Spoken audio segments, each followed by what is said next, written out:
পরিচালনা করার জন্য দক্ষতার সঙ্গে সেখানে সুযোগ দিয়েছে বন্ধুরা। উনি কথা বলছিলেন পিএমএওয়াই ঘর নিয়ে, আসলে পেটে মোচড় ধরে গেছে, কষ্ট হচ্ছে।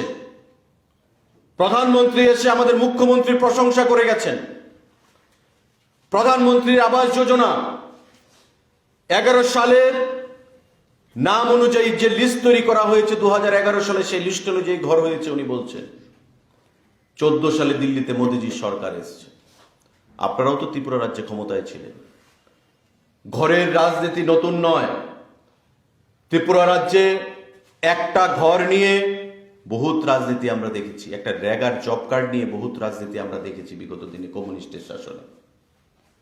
সেই ঘর আপনাদের আমলে কখানা ঘর প্রদান করা হয়েছে, আমাদের একদিনে কখানা ঘরের টাকা প্রদান করা হয়েছে, আপনি হিসাব করে নেবেন, মিলিয়ে নেবেন।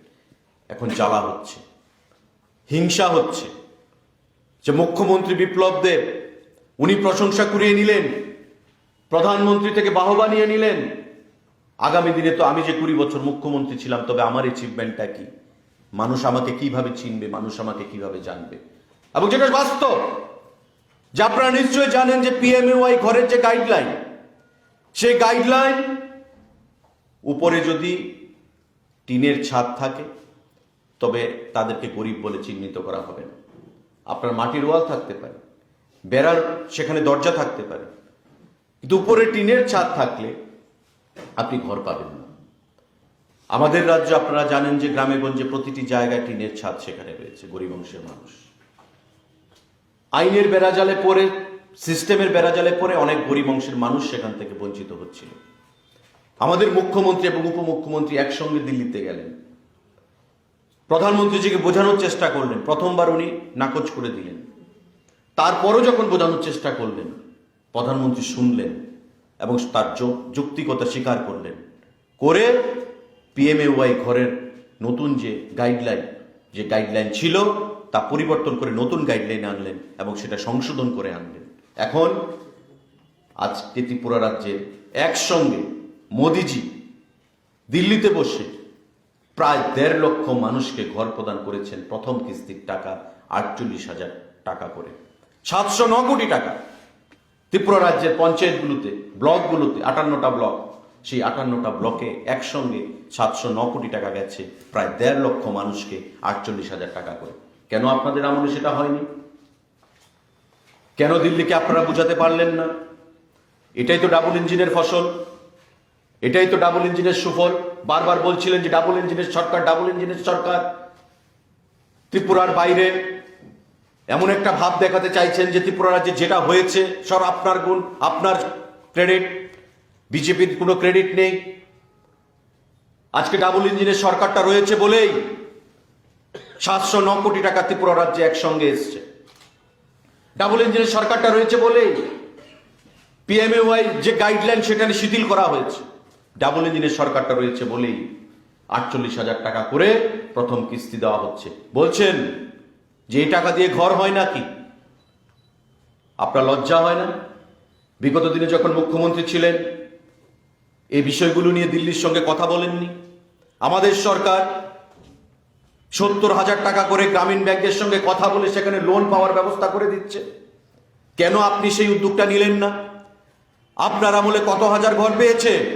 50,000-এর বেশি হবে না, ফিগারটা 50,000-এর বেশি হবে না। আর আজকে আমরা একসঙ্গে প্রায় 1.5 লক্ষ ঘরের সেখানে স্যাংশন দিয়েছি, অনুদান দিয়েছি এবং বলেছে কেন্দ্রীয় সরকার যে অ্যানেক্সার ডি তৈরি করো। 2024-এর মধ্যে ভারতবর্ষের কোথাও যেন ঘরের প্রয়োজনীয়তা না থাকে। আমাদের রাজ্য ছোট্ট রাজ্য, কেন্দ্রীয় গ্রাম উন্নয়ন মন্ত্রী বলেছেন, প্রধানমন্ত্রী বলেছেন যে মার্চ এবং এপ্রিলের পর আরো 80,000 ঘর প্রদান করা হবে। যা ঘর চাই সমস্ত ঘর প্রদান করা হবে অ্যানেক্সার সি কমপ্লিশনের পর, সেই মার্চ এবং এপ্রিল মাসের পর থেকে। বন্ধুরা, আমরা যদি ইচ্ছে করতাম, আপনারা 2011 সালে যেভাবে তালিকা তৈরি করেছেন নিজের কাছের লোককে ঘর পাইয়ে দেওয়ার জন্য, কেন্দ্রীয় সরকার এবং রাজ্য সরকার যৌথভাবে মিলে সেই বেনিফিশিয়ারির যে তালিকা, সেই তালিকা আমরা পাল্টে ফেলতে পারতাম, চেঞ্জ করে দিতে পারতাম। কিন্তু আমরা মনে করেছি যে ঘর গরিব মানুষের জন্যে, ঘর নিয়ে কোনো রাজনীতি নয়। যে রাজনীতি করেছে বিগত দিনে communist party of India Tripura রাজ্যে সেই ঘর নিয়ে আমরা কোনো রাজনীতি করব না। আমরা এই লিস্ট অনুযায়ী ঘর প্রদান করবো। মুখ্যমন্ত্রী পরিষ্কার ভাষায় বলেছেন, প্রধানমন্ত্রীজি বলেছেন, যে লিস্ট রয়েছে সেই লিস্টের মোতাবেক দিয়ে দাও। নতুন করে সংযোজন আমরা করব মার্চের পর অ্যানেক্সার দিতে। এবং এই ঘর যে টাকা দেওয়া হচ্ছে সেই টাকা সাফিসিয়েন্ট নাও হতে পারে ঘর তুলতে গিয়ে। আমরা রাজ্য সরকারের তরফ থেকে বেনিফিশিয়ারিদেরকে আরো 70,000 টাকা করে লোন পাওয়ানোর ব্যবস্থা করে দিচ্ছি গ্রামীণ ব্যাংকের মাধ্যমে কথা বলে। এই উদ্যোগটা কেন আপনারা বিগত দিনে নিলেন না? আমাদের সরকার সেই জিনিসটা আমরা বলেছি। তাও বলেছেন যে যারা ঘর পাচ্ছে তাদের কাছ থেকে নাকি আমাদের কার্যকর্তারা গিয়ে 5,000, 7,000, 8,000, 10,000 টাকা করে উপঢৌকন চাইছে। লজ্জা হলো না এই কথাটা বলতে আপনাদের? এটা আপনাদের দলের কালচার ছিল, কমিউনিস্ট পার্টির কালচার ছিল, আপনার সরকারের কালচার ছিল, যে অর্থ নিয়ে ঘর প্রদান করা, অর্থ নিয়ে রেগার টাকা থেকে অর্থ খেয়ে ফেলা, ব্লকের টাকা থেকে অর্থ খেয়ে ফেলা, ক্যান্সারের রোগীর টাকা খেয়ে ফেলা, বেনিফিশিয়ারিদের টাকা খেয়ে ফেলা, ফিশারি দপ্তরের টাকা খেয়ে ফেলা, এগ্রিকালচারের টাকা খেয়ে ফেলা, এআরডিডির টাকা খেয়ে ফেলা। এটা আমাদের সরকারের সেখানে কালচার নয়। আপনাদের এই কালচার 2018 সালে ত্রিপুরা রাজ্যের মানুষ বিসর্জন দিয়েছে। ত্রিপুরা রাজ্যের মানুষ নতুন কালচারকে এনেছে। এই কালচার 5,000, 7,000, 8,000 টাকার জন্য রাজনীতি করে না। আমরা যেটা মোদিজি বলেছেন, সবকা সাথ, সবকা বিকাশ, সবকা বিশ্বাস, সবকা প্রয়াস, ওই কালচার নিয়ে আমরা রাজনীতি করতে চাইছি। 5,000, 7,000, 8,000 টাকা দিয়ে ঘর প্রদান করেছে।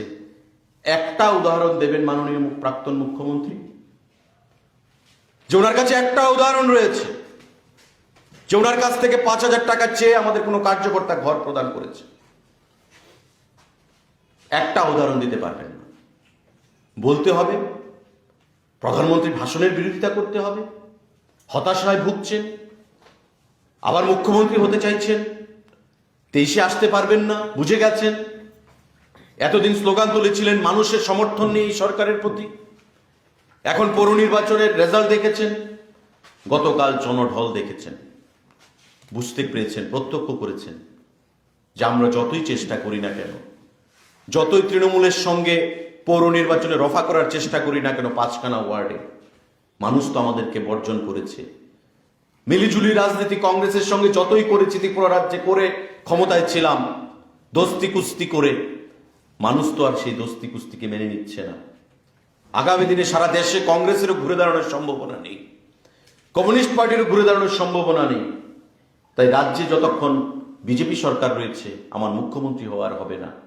সুতরাং হতাশাগ্রস্ত হয়ে গেছেন, প্রহ্লাদ বলছেন, বিগত দিনের ওনার ইতিহাসটা ভুলে গেছেন, বিদ্যাজ্যোতি স্কুল নিয়ে কথা বলছেন।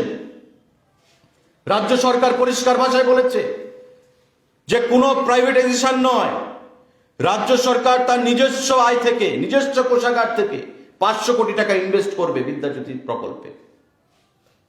সেন্টার অফ এক্সেলেন্স তৈরি করা হবে স্কুলগুলোতে, যাতে বাইরের স্কুল, যে কনভেন্ট স্কুল, তাতে মানুষের আগ্রহটা কমে আসে, আমাদের রাজ্যের স্কুলের মধ্যে যেন আগ্রহটা থাকে।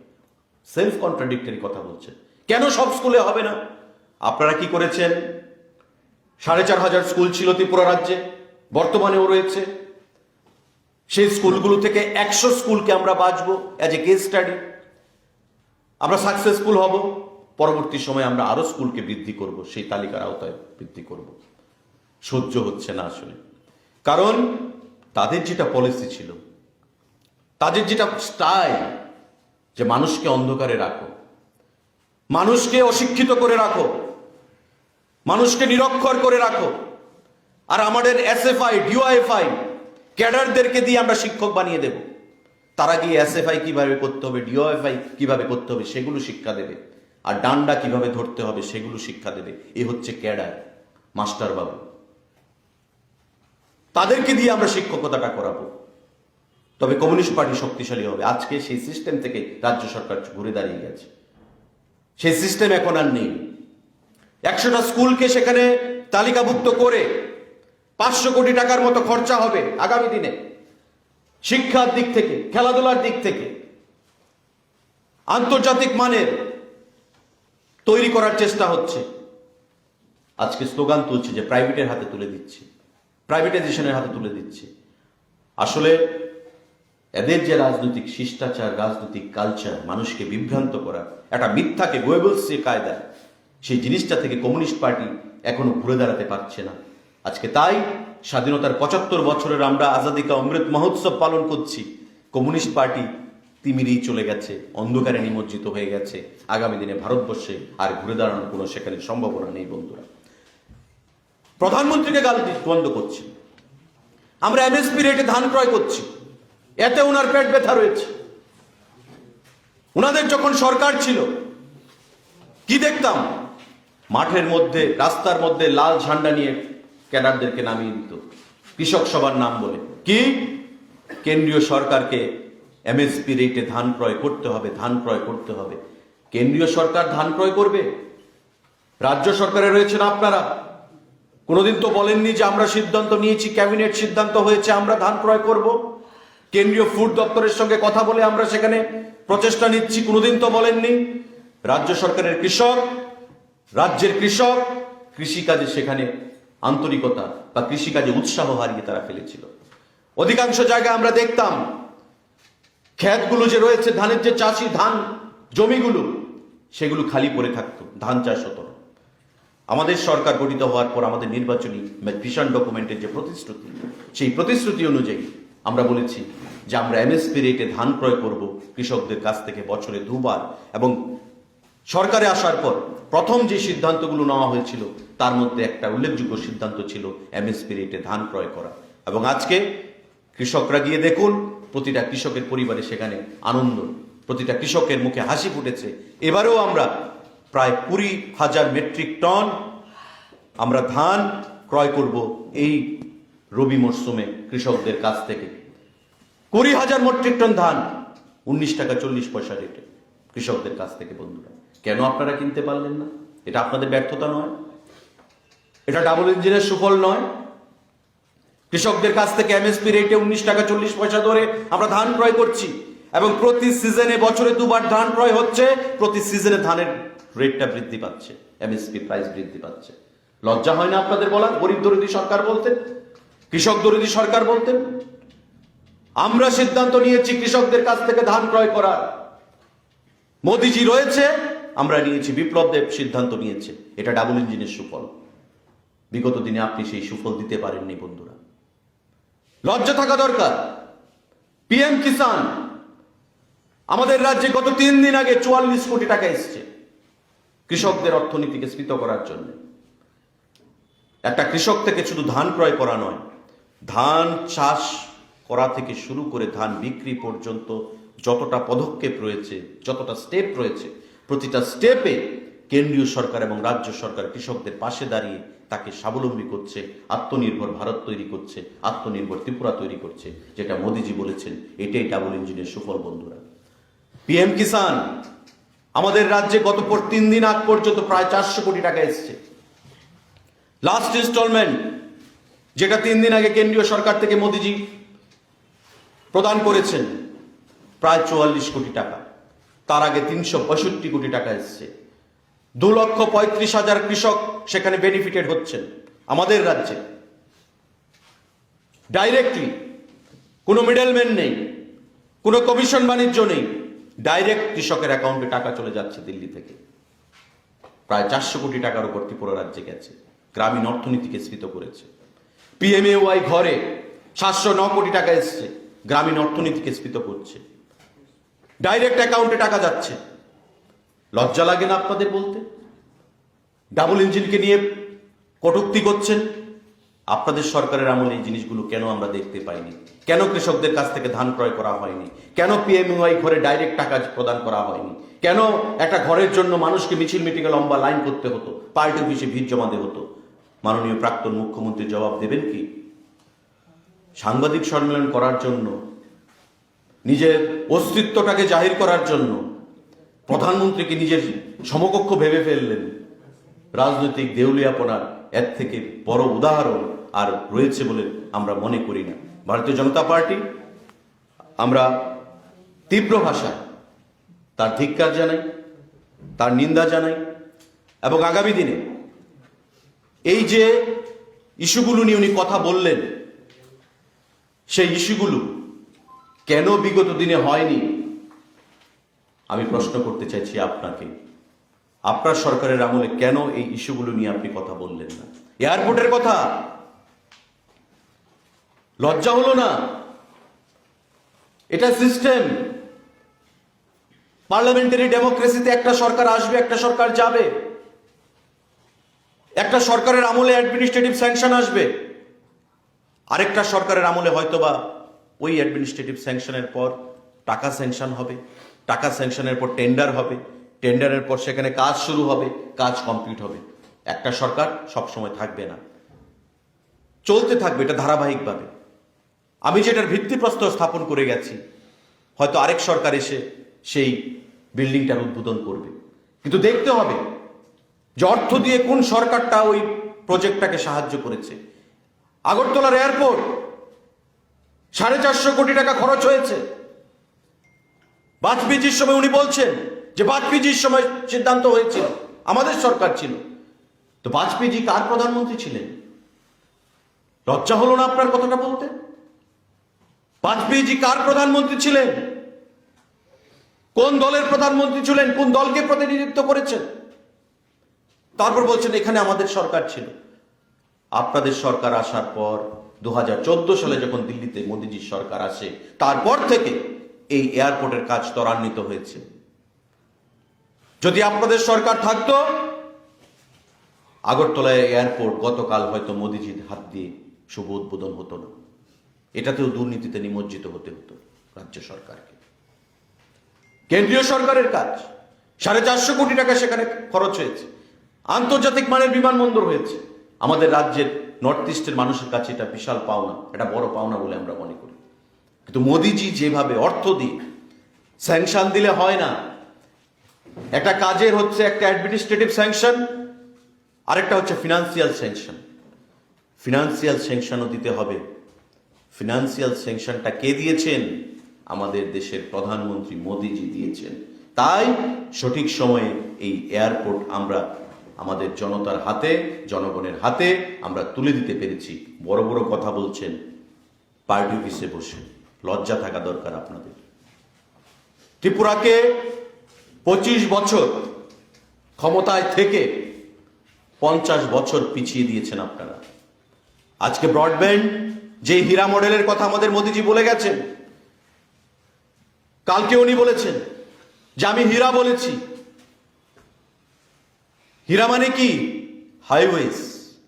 H stands for highways, I stands for internet, R stands for railways, A stands for airways। আজকে মিলিয়ে নিন আপনাদের বাস্তবিক জীবনে। হাইওয়েজ কতটা আমাদের জাতীয় সড়ক ছিল, আজকে কতটা জাতীয় সড়ক হয়েছে। নীতিন গাডকারির কথা বললেন যে মঞ্চে আমি ছিলাম, নীতিনজিও ছিলেন, আমার ভাষণের পর নীতিনজি রাজি হয়ে গেলেন। অর্থটা কে দিয়েছে? মোদিজি দিয়েছে। আজকে দেখুন আপনি, উত্তর ত্রিপুরা থেকে শুরু করে আমরা ধরে নিয়েছি যে নাগেরজোলা থেকে দক্ষিণ ত্রিপুরার যে রাস্তাটা, সেটা মানিকবাবুর আমলে সেটা কমপ্লিট হয়েছে। ন্যাশনাল হাইওয়েজ, বাকি যে ন্যাশনাল হাইওয়েজ 8টা আমাদের ন্যাশনাল হাইওয়েজ, কটা ছিল আগে? 44 নং জাতীয় সড়ক আমরা জানতাম, আজকে 8টা জাতীয় সড়ক এসছে আমাদের। কে দিয়েছে? যে নীতিন গডকরির কথা বলছেন উনি কার মন্ত্রী? যে আমাদের লড়াই করে আনতে হয়েছে। কখনো হয়তো বা বলবেন যে সূর্য পূর্ব দিকে উঠে পশ্চিম দিকে অস্ত যায়, এটাও আমাদের লড়াইয়ের ফসল। আমরা লড়াই করেছি, তাই সূর্য পূর্ব দিকে উঠে পশ্চিম দিকে অস্ত যায়। বামপন্থীরা না থাকলে হয়তো প্ল্যানেটও তার সেখানে গতিপথ পরিবর্তন করে দিত। এটাও আমাদের শুনতে হবে। বিগত দিনে আমরা অনেক কিছু শুনেছি। সুতরাং বামপন্থী এবং বামপন্থা, আমরা সম্মান করি বামপন্থাকে, কিন্তু বামপন্থার যারা ধারক বাহক ত্রিপুরা রাজ্যে এবং সারা ভারতবর্ষে, আজকে তারা মানুষের সঙ্গে বৈমাতৃসুলভ আচরণ করে, মিথ্যা কথা বলে এবং সময়ের সঙ্গে তাল মিলিয়ে চলতে না পারার জন্য আজকে তাদেরই অধঃপতন হয়েছে স্বাধীনতার 75 বছর বয়সে। বন্ধুরা, আজকে আমার প্রশ্ন মানিক বাবুকে, যে আন্দোলন কথা বললেন, রেলওয়ে এনেছেন আন্দোলন করে, আপনারা তখন কলেজে পড়তেন, বলছেন যে আমরা কলেজে পড়তাম তখন থেকে রেলের আন্দোলন করছি। এয়ারপোর্ট এনেছেন আন্দোলন করে, টিনের ছাউনি ছিল তখন, আন্দোলন করে এয়ারপোর্ট এনেছেন। তো ত্রিপুরা রাজ্যটাও আপনারা আন্দোলন করেই তৈরি করেছেন, ভারতবর্ষটাকেও আপনারা ওই আন্দোলন করেছেন। আমি আমার সাংবাদিক সম্মেলনের শুরুতেই বলেছি আপনাদের ভূমিকা কি ছিল। কমিউনিস্ট পার্টি প্রতিটা পদে পদে ভারতবর্ষের বিরোধিতা করেছে এই দল, আর বলছে যে দল জাতীয়তাবাদী দল, যেই দল ভারতবর্ষের সার্বভৌমত্ব, ভারতবর্ষের ইন্টারনাল সিকিউরিটি নিয়ে কখনো কোনো কম্প্রোমাইজ করেনি, সেই দলের বিরুদ্ধে কথা বলে বলছে যে এই দল স্বাধীনতা আন্দোলন নাকি ব্রিটিশের সঙ্গে হাত দিয়েছে, ব্রিটিশকে চামচাগিরি করত। আপনারা করেছেন ব্রিটিশের চামচাগিরি পঞ্চম বাহিনী হিসাবে। ভারতবর্ষের মানুষ ভালো করেই জানে ভারতবর্ষের স্বাধীনতা আন্দোলনের প্রতিটা গোপন তথ্য আপনারা ব্রিটিশের কাছে পাচার করে দিতেন, যাতে করে ব্রিটিশরা স্বাধীনতা আন্দোলনে জয়ী হয়, ভারতবর্ষের স্বাধীনতা আন্দোলন যেন জয়ী হতে না পারে।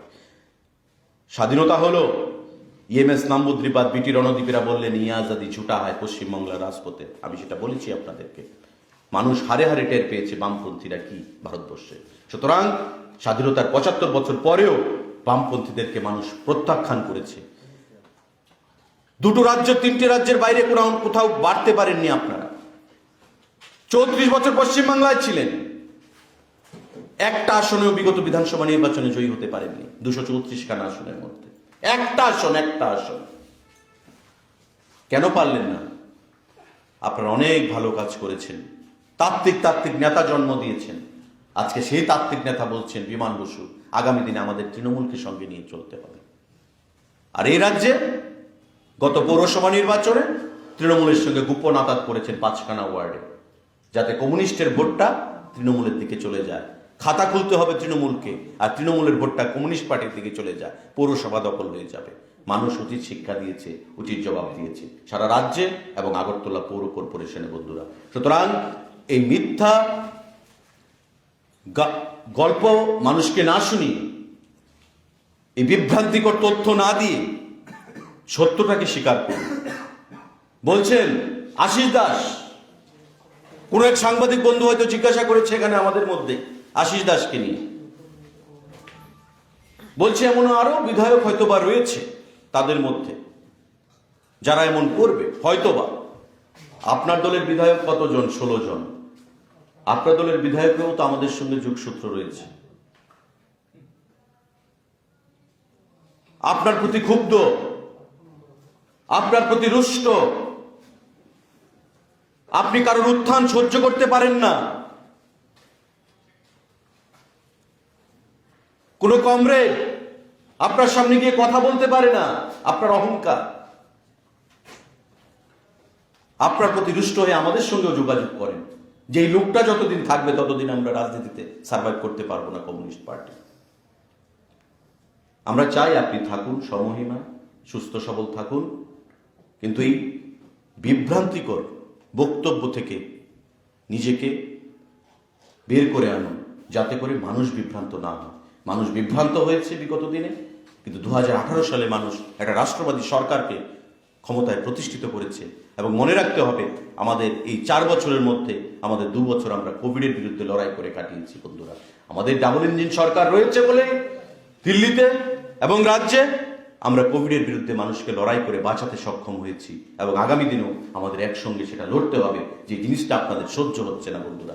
সুতরাং আপনাদের সবার মাধ্যমে আমরা রাজ্যবাসীর কাছে আহ্বান জানাবো যে গতকাল দেশের বরেণ্য প্রধানমন্ত্রী মোদিজি রাজ্যবাসীর উদ্দেশ্যে যে কথা বলেছেন, এবং উনি যেটা বলেছেন নির্বাচনের আগে, নির্বাচনের পরে এসে উনি সেই কথাই বলেছেন, এবং আগামী দিনে উনি প্রতিশ্রুতি দিয়ে গেছেন যে ভারতবর্ষের এই ছোট্ট রাজ্যে, প্রান্তিক রাজ্যে কিভাবে মানুষকে নিয়ে উনি চলতে চান সেটা অক্ষরে অক্ষরে উনি রক্ষা করবেন। এবং আমাদের মাননীয় মুখ্যমন্ত্রী সে দিশায় কাজ করছেন, এবং পিএমএওয়াই ঘর থেকে শুরু করে প্রধানমন্ত্রী সেটা নিজের ভাষায় বলে গেছেন যে পিএমএওয়াই ঘর বিপ্লব দেব ত্রিপুরা রাজ্যের মুখ্যমন্ত্রী একটা বিশেষ ভূমিকা রয়েছে গাইডলাইনকে চেঞ্জ করে গরিব অংশের মানুষের কাছে সেই ঘরকে পৌঁছে দেওয়ার জন্য।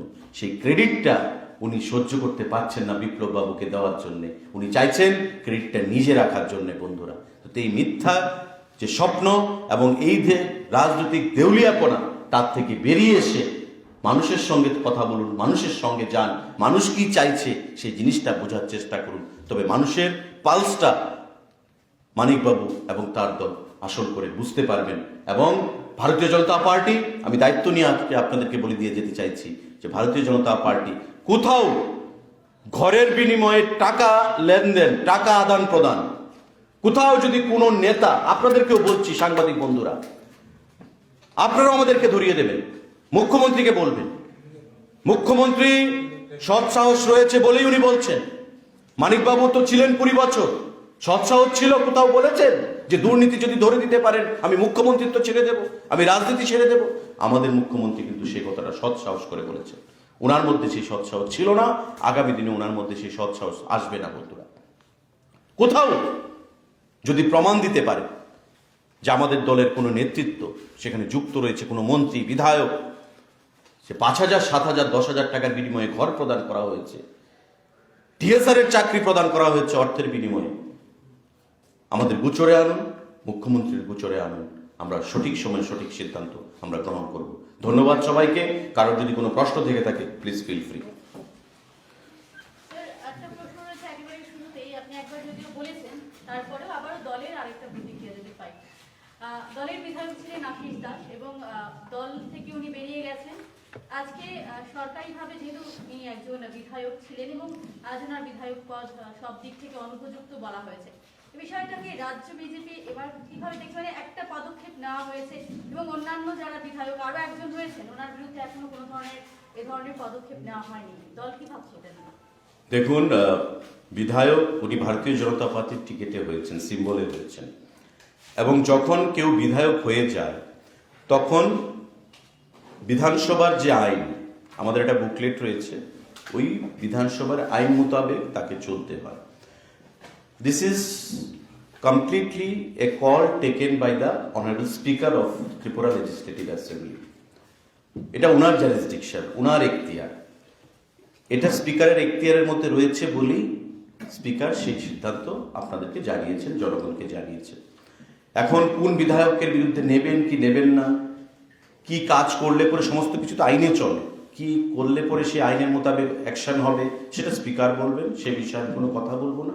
কিন্তু আমি যেটা বলেছি যে দলে থাকতে গেলে দলের সিদ্ধান্ত এবং বিধায়ক পদ থাকতে গেলে বিধায়ক পদের যে আমাদের যে বুকলেট রয়েছে সেই আইন মোতাবেকই চলতে হবে, তবেই আপনার বিধায়ক পদ থাকবে। আজকে যে ব্যক্তিকে সাসপেন্ড করা, মানে দল থেকে বহিষ্কার করা হয়েছে, বিধায়ক পদ থেকে বহিষ্কার করা হয়েছে, আপনারাও দেখেছেন, আমরাও দেখেছি। এটা অনেক আগেই ইনিশিয়েটিভ নেওয়া উচিত ছিল বা নেওয়া হয়েছে, কিন্তু দল মনে করে সুযোগ দেওয়া উচিত, সবাইকে সুযোগ দিয়েছে, সভাপতি থেকে শুরু করে, স্পিকার থেকে শুরু করে, মুখ্যমন্ত্রী থেকে শুরু করে। But enough is enough, enough is enough. একটা মানুষ বিজেপির সিম্বলে বিধায়ক হয়েছে, ও আরেক দলের পার্টি মিছিলে যাবে, নেতৃত্বকে গালমন্দ করবে, প্রেস মিট করবে, ডায়াসে গিয়ে বসে থাকবে, মুখ্যমন্ত্রী সম্পর্কে কুৎসা রটাবে, দল সম্পর্কে কুৎসা রটাবে, প্রধানমন্ত্রী সম্পর্কে কুৎসা রটাবে, সেটা কোনোভাবেই মেনে নেওয়া যায় না এবং এটা কাঙ্ক্ষিত নয়। So that's it.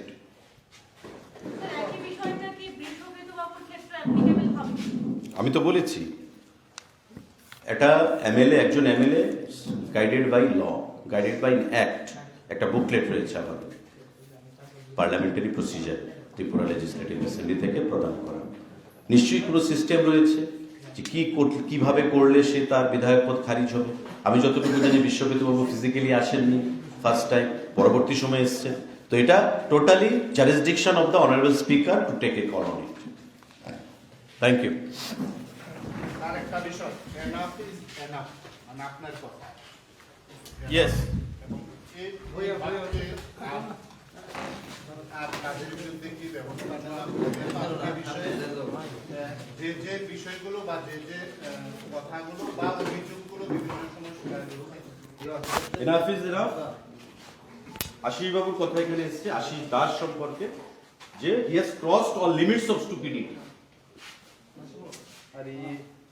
Say BJP দলের বিধায়ক ছিল, বিজেপি তাকে টিকিট দিয়েছে, বিধায়ক বানিয়েছে, এবং বিধায়ক হিসেবে যা ফ্যাসিলিটিস একটা বিধায়ক একজন পায় সমস্ত ফ্যাসিলিটিস সে এনজয় করেছে, ভোগ করেছে।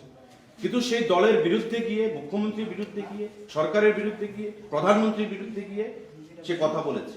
কিন্তু তারপর যখন একটা পার্টির সিম্বলে জয়ী হয়ে আরেকটা পার্টির ফ্ল্যাগ সে হাতে নিয়ে নেয়, মঞ্চে বসে মিছিলে যায়, মিটিংয়ে যায়, তো স্বাভাবিকভাবেই তাকে দলে রাখা না বের করে দেওয়া সেটা আপনারা ভালো করেই জানেন, আইন কি বলে সেটা ভালো করেই জানেন।